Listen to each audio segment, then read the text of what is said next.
El silencio.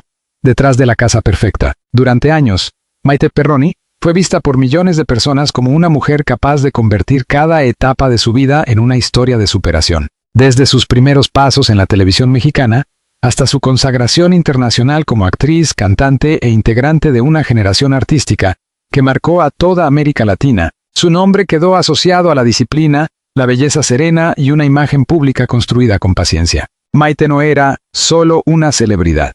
Para muchos, representaba una clase de mujer que parecía saber sobrevivir a los cambios de la fama sin perder la elegancia. Cuando se casó con Andrés Tobar, productor de televisión y figura conocida dentro del mundo del entretenimiento, muchos pensaron que finalmente había encontrado una estabilidad sentimental definitiva. No era una relación de adolescentes, ni una pasión pasajera marcada por la prisa de los reflectores. Era, al menos en apariencia, una unión adulta, madura, cimentada sobre la experiencia, el trabajo compartido y la promesa de formar una familia lejos del ruido más agresivo de la prensa. La boda, celebrada en octubre de 2022, fue presentada ante el público como el inicio de una etapa luminosa. Maite aparecía sonriente, envuelta en esa mezcla de emoción y calma que solo tienen las personas que creen haber llegado al lugar correcto después de muchas pruebas. Andrés, por su parte, se mostraba orgulloso, atento, seguro de estar al lado de una mujer admirada por millones. Con el nacimiento de su hija Lía en 2023, aquella imagen de felicidad pareció completarse. Pero las casas perfectas, a veces, guardan habitaciones cerradas. La tragedia no comenzó con un escándalo público, ni con una fotografía filtrada, ni con una declaración explosiva frente a las cámaras. Comenzó de una manera mucho más silenciosa, con pequeños cambios, con ausencias que parecían justificadas, con miradas esquivas, con respuestas demasiado breves, y con esa sensación que una mujer percibe antes de tener pruebas, cuando algo en el aire de su propio hogar deja de sentirse familiar. Maite había aprendido a convivir con la presión. Sabía lo que significaba tener fotógrafos siguiendo sus pasos, titulares exagerando sus palabras y extraños opinando sobre su cuerpo, su maternidad, su matrimonio o cada decisión personal. Pero una cosa era enfrentar al mundo exterior y otra muy distinta era sospechar que el dolor podía estar creciendo dentro de su propia casa. Al principio no quiso creerlo. Nadie quiere creer que el amor se está rompiendo mientras todavía hay desayunos en familia, juguetes infantiles en la sala, fotografías enmarcadas en los pasillos y mensajes cariñosos guardados en el teléfono. Nadie quiere aceptar que una historia que parecía escrita para durar puede estar desmoronándose en silencio, no por una gran batalla, sino por una traición cotidiana, íntima, casi doméstica. Andrés empezó a llegar tarde con más frecuencia. Decía que tenía reuniones, llamadas, proyectos que revisar, asuntos pendientes con abogados, compromisos laborales que no podían esperar. En el mundo de la televisión, esos pretextos no sonaban extraños. Las jornadas podían alargarse hasta la madrugada. Los productores viven rodeados de urgencias, presupuestos, grabaciones y discusiones interminables.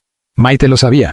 Ella misma había crecido profesionalmente en ese universo. Por eso, durante semanas, se obligó a ser razonable. No imagines cosas, se decía. Pero el corazón rara vez se equivoca del todo. Había detalles pequeños que no encajaban. Un perfume distinto en una camisa, un teléfono puesto boca abajo con demasiada rapidez, conversaciones que se interrumpían apenas ella entraba en la habitación, un cansancio frío, diferente del cansancio normal de un hombre agotado por el trabajo. Andrés seguía presente físicamente, pero emocionalmente parecía haberse mudado a otro lugar. Y luego estaba la casa. La casa, aquel refugio que Maite había imaginado como el centro de su nueva vida, empezó a convertirse en un escenario lleno de señales. Cada objeto parecía hablarle. La cocina demasiado ordenada. El pasillo demasiado silencioso.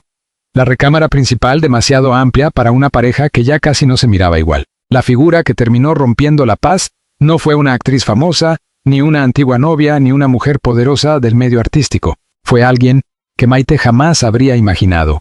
Clara, una empleada doméstica joven, discreta, de voz baja, que había entrado a trabajar en la casa meses atrás. Clara no parecía amenazante. Esa era precisamente la parte más cruel del asunto. No era una mujer que buscara llamar la atención.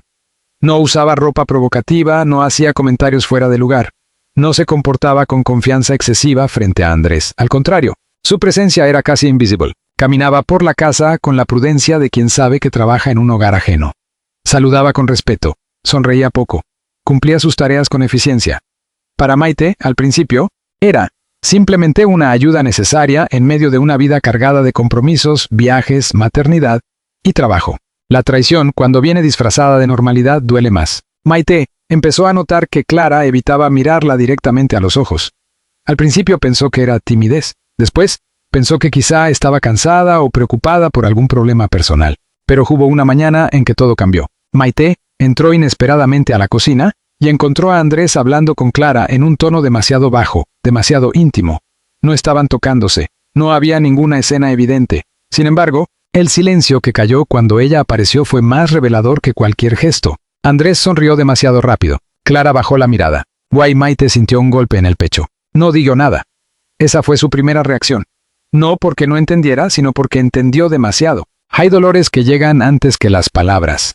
Se instalan en la garganta, pesan en el estómago y obligan a la persona herida a comportarse con una calma casi sobrenatural. Maite tomó un vaso de agua, preguntó algo trivial y salió de la cocina con pasos lentos.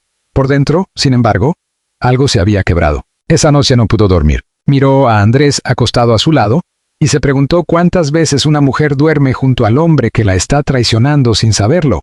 Cuántas veces comparte la mesa, la cama, los planes, los recuerdos, mientras la verdad se esconde a pocos metros. Tal vez en la misma casa, tal vez en la misma rutina que ella cree controlar. Durante los días siguientes, Maite empezó a observar. No como una esposa celosa, sino como una mujer que intenta salvarse de la mentira. Prestó atención a los horarios, a las miradas, a las excusas, a la forma en que Andrés reaccionaba cuando Clara estaba cerca, a la manera en que Clara se movía por la casa cuando él llegaba. Nada era abiertamente escandaloso, todo era peor, era ambiguo. La ambigüedad es una forma lenta de tortura. No permite acusar, pero tampoco permite descansar, no ofrece pruebas, pero tampoco devuelve la paz. Maite se encontró atrapada en ese territorio insoportable, donde el alma sabe algo que la razón todavía no puede demostrar. Una tarde, mientras revisaba unos documentos en la sala, escuchó una risa apagada proveniente del pasillo. No era una carcajada fuerte, apenas un sonido breve, contenido, pero reconoció la voz de Andrés. Después la de Clara. Se acercó sin hacer ruido. No quería espiar. O tal vez sí. En ese momento ya no sabía dónde terminaba la dignidad y dónde comenzaba la desesperación. Cuando llegó al pasillo, ellos se separaron de inmediato. Andrés fingió buscar algo en un cajón. Clara tomó una canasta de ropa limpia y se alejó casi corriendo. Maite no gritó. No lloró. No hizo una escena. Solo miró a su esposo con una serenidad que a él pareció incomodarle más que cualquier reclamo. ¿Pasa algo?, preguntó Andrés. La pregunta fue tan absurda que Maite sintió ganas de reír, pero no rió. «Eso mismo quisiera saber yo», respondió. Él negó con la cabeza, molesto, como si la sospecha fuera una ofensa injusta. Esa reacción, en lugar de tranquilizarla, la hirió todavía más.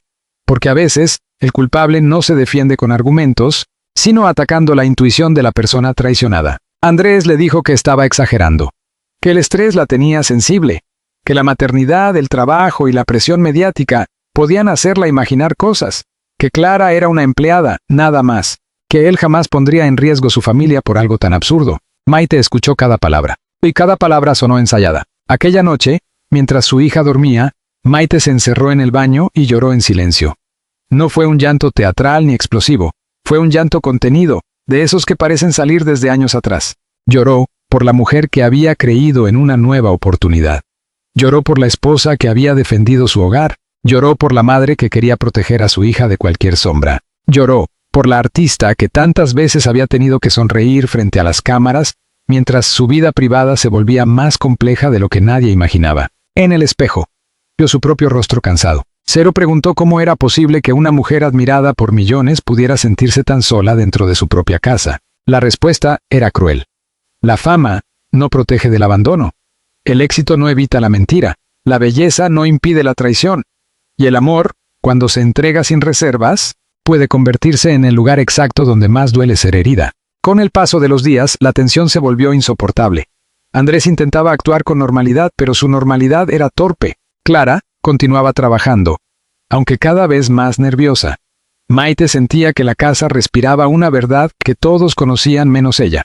O peor aún, que todos fingían que ella no veía. La confirmación llegó de manera inesperada. No fue una investigación profesional, ni una persecución dramática.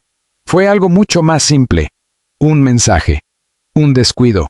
Un teléfono abandonado por unos minutos sobre la mesa del estudio.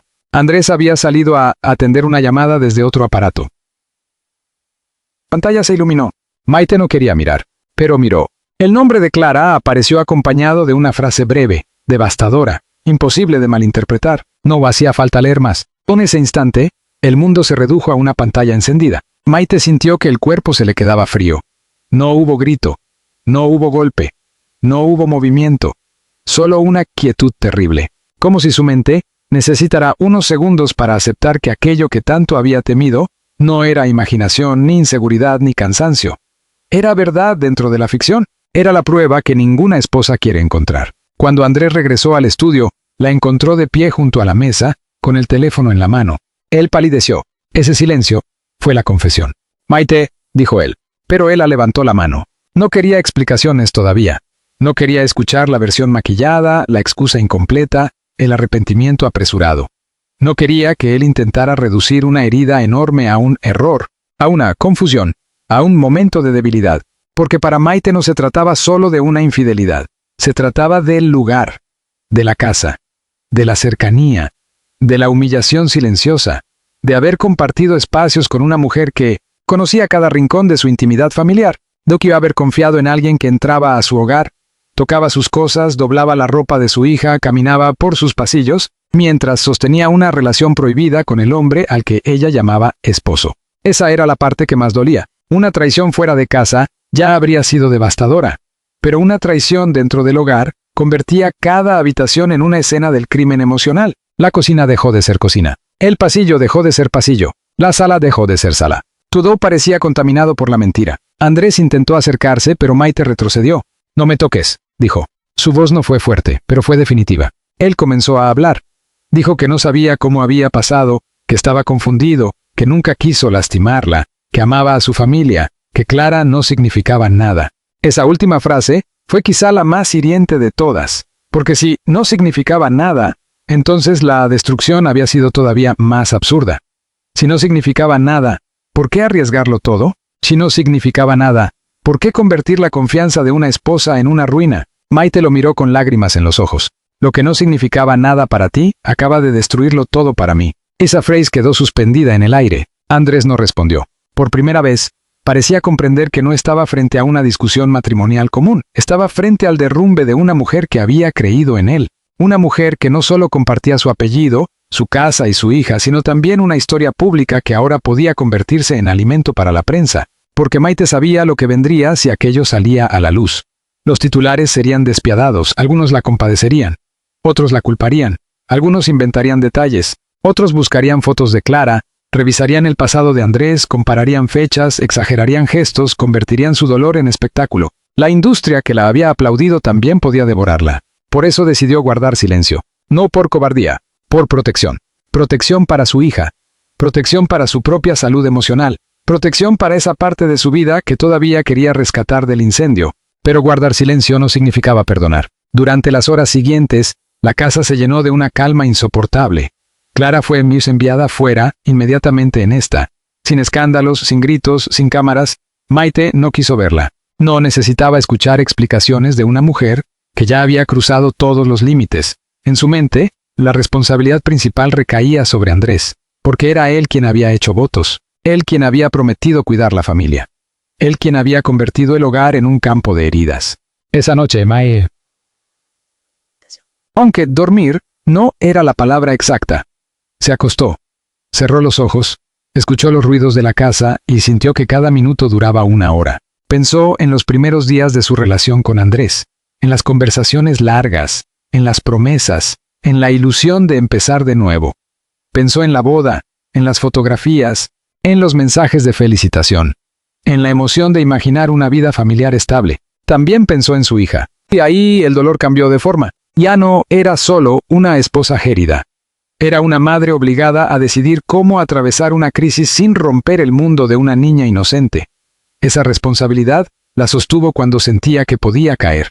Maite comprendió que, a partir de ese momento, cada decisión tendría consecuencias. Si hablaba, si callaba, si se iba, si se quedaba, si perdonaba, si terminaba la relación, todo afectaría no solo su vida, sino la vida de su hija. La mañana siguiente llegó sin misericordia. El sol entró por las ventanas como si nada hubiera pasado. Esa indiferencia del mundo ante el dolor personal le pareció casi ofensiva. Afuera, la ciudad seguía funcionando. La gente iba al trabajo.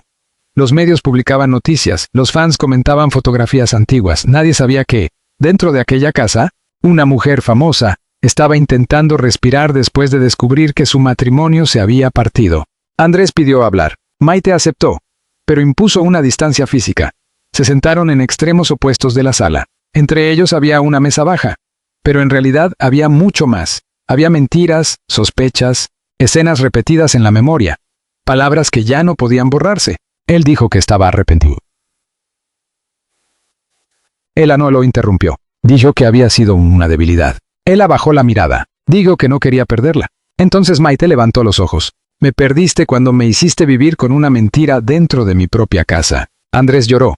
Pero las lágrimas del culpable no siempre consuelan a la víctima. A veces llegan tarde. A veces parecen más vinculadas al miedo de perderlo todo que al dolor causado. Maite no sabía qué clase de lágrimas eran aquellas, y esa duda le dolió aún más. Durante la conversación, él intentó explicar que se había sentido presionado, confundido, solo, atrapado entre responsabilidades laborales y familiares. Maite escuchó con una mezcla de tristeza y cansancio. No negó que la vida adulta pudiera ser difícil, no negó que el matrimonio tuviera momentos de distancia, pero ninguna dificultad justificaba la traición. El amor puede atravesar crisis. La mentira no siempre. Maite le preguntó desde cuándo. Esa pregunta fue una puerta al infierno. Andrés dudó. ¿La duda bastó? Para confirmar que no había sido algo de una sola vez. Maite cerró los ojos. No necesitaba detalles, pero al mismo tiempo los necesitaba todos. Esa contradicción es común en quien ha sido traicionado. Quiere saber para dejar de imaginar, pero cada respuesta abre una imagen nueva. Quiere reconstruir la verdad, pero la verdad lastima más que la sospecha. Él dio fechas confusas, habló de semanas, de momentos aislados, de errores que se repitieron. Maite sintió náuseas. No por las palabras exactas, sino por la manera en que él intentaba reducir la gravedad de lo ocurrido. Como si dividir la traición en fragmentos la hiciera menos cruel. No era menos cruel, era más. Porque cada fragmento coincidía con días en los que ella había estado ahí. Días en los que tal vez había besado a Andrés sin saber. Días en los que Clara había caminado por la casa con aparente normalidad. Días en los que Maite había agradecido su ayuda. Días en los que el engaño respiraba a su lado. En ese momento, Maite entendió que no estaba llorando solo por el presente. Lloraba por el pasado que acababa de ser reescrito. Los recuerdos felices ya no estaban intactos. Cada imagen se llenaba de preguntas. ¿Ya ocurría entonces? ¿Él ya mentía cuando sonreía en aquella cena? ¿Clara ya sabía algo cuando la saludó aquella mañana? ¿Cuántas veces fue la última en enterarse dentro de su propia casa? La traición tiene ese poder. No destruye únicamente el día en que se descubre. También contamina los días anteriores. Maite se levantó. Necesito tiempo, dijo. Andrés quiso responder. No, añadió ella. Tiempo sin tus explicaciones, sin tus promesas, sin tus lágrimas. Necesito escucharme a mí. Aquella decisión marcó el verdadero comienzo de su tragedia íntima.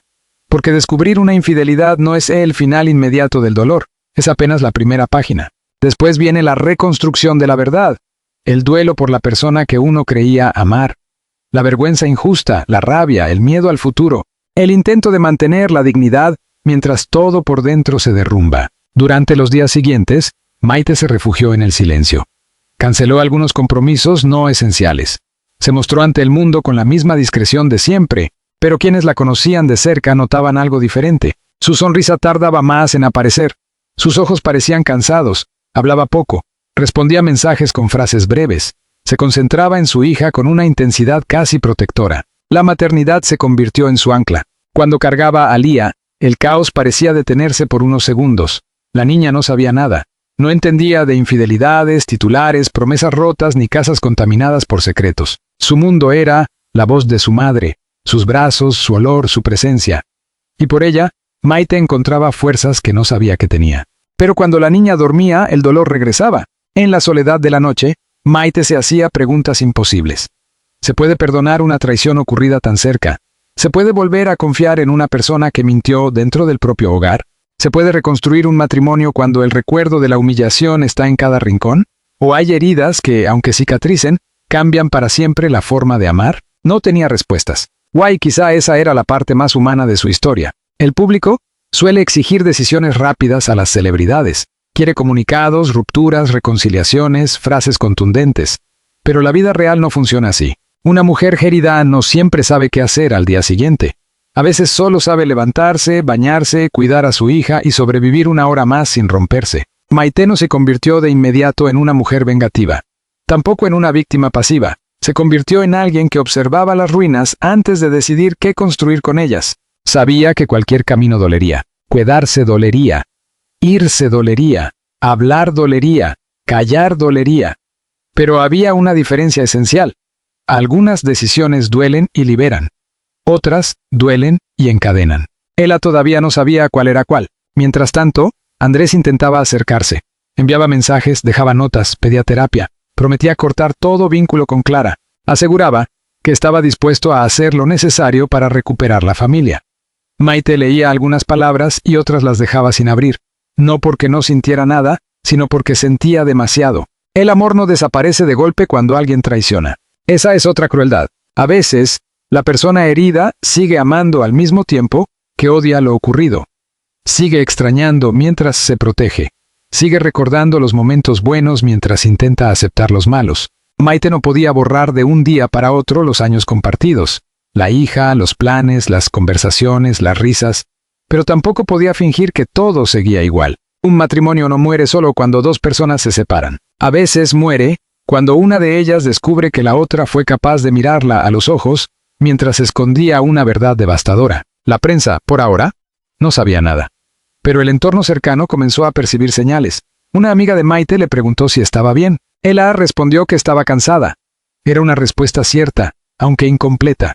Estaba cansada de llorar, cansada de pensar, cansada de imaginar, cansada de sostener una imagen pública mientras su vida privada parecía derrumbarse. También estaba cansada de ser fuerte, porque a las mujeres como Maite, muchas veces se les exige fortaleza, incluso cuando deberían tener permiso de quebrarse. Se espera que sean elegantes en el dolor, prudentes en la humillación, maternales en la crisis, profesionales en medio del incendio. Pero Maite, antes que artista, antes que símbolo, antes que figura pública, era una mujer herida. Esa mujer necesitaba llorar. Una tarde, finalmente volvió a entrar sola en la cocina, el lugar donde había sentido por primera vez aquella tensión extraña. Miró la mesa, los muebles, la luz entrando por la ventana. Todo parecía igual. Pero para ella, nada era igual. Apoyó las manos sobre la superficie fría y respiró hondo. No quería que la casa siguiera perteneciendo a la traición. No quería que cada rincón le recordara a Clara, a Andrés, al mensaje, al silencio. Entonces, entendió algo. Tal vez el primer paso no era decidir si su matrimonio sobreviviría. El primer paso era recuperar su propio espacio interior. Volver a sentirse dueña de su vida, de su casa, de su nombre, de su historia. La traición le había arrebatado la confianza, pero no tenía derecho a arrebatarle también la identidad. Maite Perroni había sobrevivido antes a rumores, presiones, cambios profesionales y momentos difíciles. Pero esta herida era distinta porque no venía del público, sino de la intimidad. No venía de un enemigo visible, sino de alguien a quien había amado. No venía de afuera, sino de adentro. Y aún así, en medio del dolor, empezó a aparecer una fuerza silenciosa. No era felicidad, no era paz. Era algo más pequeño pero más poderoso. La conciencia de que todavía podía elegir. Podía elegir no ser definida por la traición de otro. Podía elegir no convertir su dolor en espectáculo. Podía elegir proteger a su hija sin negarse a sí misma. Podía elegir mirar de frente la verdad, aunque la verdad la hiciera temblar. Al final de aquel primer capítulo de su tragedia, Maite no tenía una respuesta definitiva. No sabía si perdonaría, no sabía si se separaría, no sabía si algún día podría volver a mirar a Andrés, sin recordar la pantalla iluminada con el nombre de Clara. Pero sí sabía algo. La mujer que había descubierto aquella traición no era la misma que había vivido confiando ciegamente. Algo había terminado. Ahí no era solo la inocencia matrimonial. Había terminado la versión de Maite que aceptaba explicaciones a medias para no romper la ilusión. Había terminado la mujer que prefería dudar de sí misma antes que incomodar al hombre que amaba. Había terminado la calma falsa de una casa perfecta. Desde ese día, Maite comenzó a caminar por una verdad dolorosa pero propia. Aunque el mundo todavía no lo sabía, dentro de ella ya se había producido una despedida. No necesariamente una despedida pública, no necesariamente un divorcio, no necesariamente un escándalo, pero sí una despedida profunda, íntima, irreversible. La despedida de la confianza que alguna vez sostuvo su matrimonio. El capítulo más doloroso apenas empezaba. La decisión de Maite. Después de aquella noche en la que Maite descubrió el mensaje que confirmaba sus peores sospechas, nada volvió a ser igual dentro de la casa. No hubo gritos interminables, no hubo platos rotos, no hubo una escena pública ni una declaración inmediata ante los medios. Lo que hubo fue algo mucho más doloroso, un silencio pesado, frío, casi insoportable. Andrés intentó acercarse muchas veces.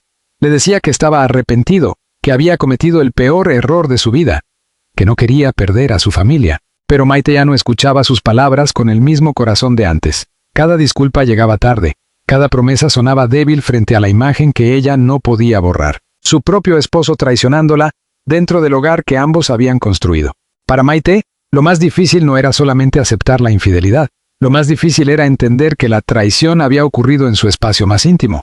La casa ya no era refugio. La cocina, los pasillos, la sala y hasta los pequeños rincones, donde antes había sentido paz, ahora estaban manchados por recuerdos dolorosos. Durante varios días, Maite se concentró únicamente en su hija.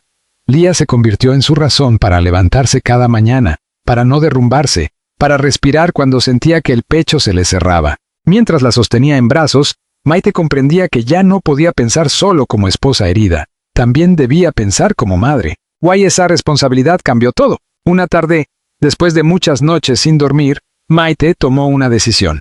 No quería seguir viviendo dentro de una mentira. No quería fingir una felicidad que ya no existía. No quería sonreír en fotografías familiares mientras por dentro se sentía rota. Tampoco quería convertir su dolor en espectáculo para alimentar titulares crueles. Por eso eligió el camino más difícil: enfrentar la verdad con dignidad. Citó a Andrés en la sala. Él llegó con el rostro cansado, como si ya supiera que aquella conversación marcaría un antes y un después. Maite estaba tranquila, pero no porque hubiera dejado de sufrir. Estaba tranquila porque, después de tanto dolor, por fin había encontrado claridad. No puedo seguir viviendo así, dijo ella. Andrés bajó la mirada. Sé que te fallé, respondió. Pero todavía podemos salvar esto. Maite respiró hondo. Durante un instante recordó al hombre del que se había enamorado, las promesas, la boda, los planes, las veces que creyó que a su lado había encontrado estabilidad. Pero enseguida volvió a la realidad. El amor no bastaba cuando la confianza había sido destruida. Tal vez tú quieras salvar el matrimonio, dijo ella, pero yo necesito salvarme a mí. Esa frase fue definitiva. Andrés entendió que no estaba frente a un enojo pasajero.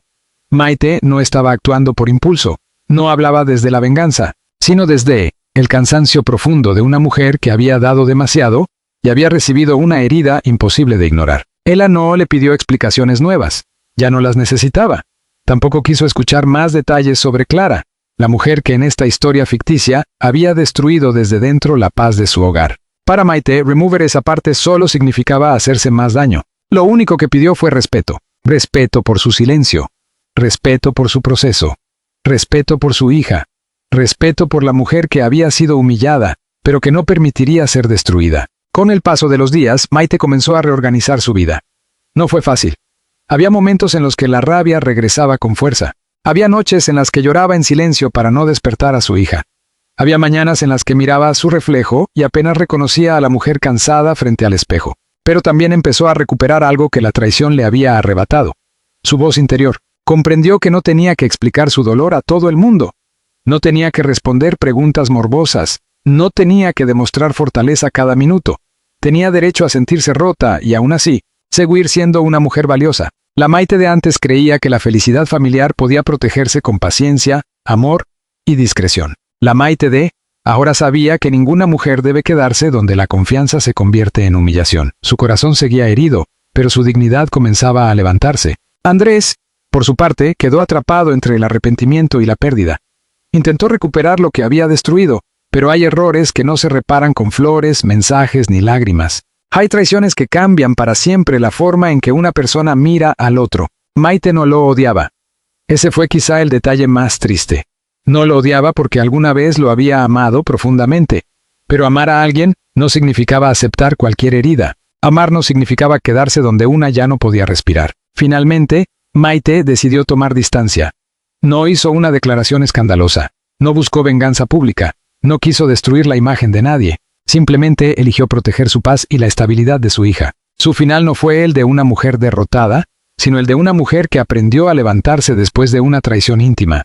La tristeza seguía ahí, pero ya no mandaba sobre ella. El dolor seguía existiendo, pero ya no definía su futuro. Una noche, mientras acostaba a su hija, Maite comprendió que el amor más importante en ese momento no era el que había perdido, sino el que todavía podía construir. El amor propio, el amor de madre, el amor por una vida sin mentiras. Miró por la ventana. La casa estaba en silencio, pero ya no era el mismo silencio de antes. Antes era un silencio de sospecha. Ahora era un silencio de cierre. Maite supo que algo había terminado para siempre. No solo terminó una etapa de su matrimonio. Terminó la ilusión de una felicidad perfecta. Terminó la versión de sí misma que dudaba de su intuición. Terminó la mujer que prefería callar para no romper la apariencia de paz. Y, aunque su corazón todavía dolía, Maite entendió una verdad profunda. A veces el final más trágico no es perder a alguien, sino descubrir que esa persona ya te había perdido mucho antes con sus actos. Por eso, su conclusión no fue una frase de odio, sino de liberación. Andrés podía haber roto su confianza, pero no iba a romper su vida. Maite Perroni cerró la puerta de aquel capítulo con lágrimas en los ojos, pero con la frente en alto, porque incluso después de la traición, incluso después de la humillación, incluso después de ver caer el sueño de una familia perfecta, todavía le quedaba lo más importante: su dignidad, su hija y la fuerza para empezar de nuevo.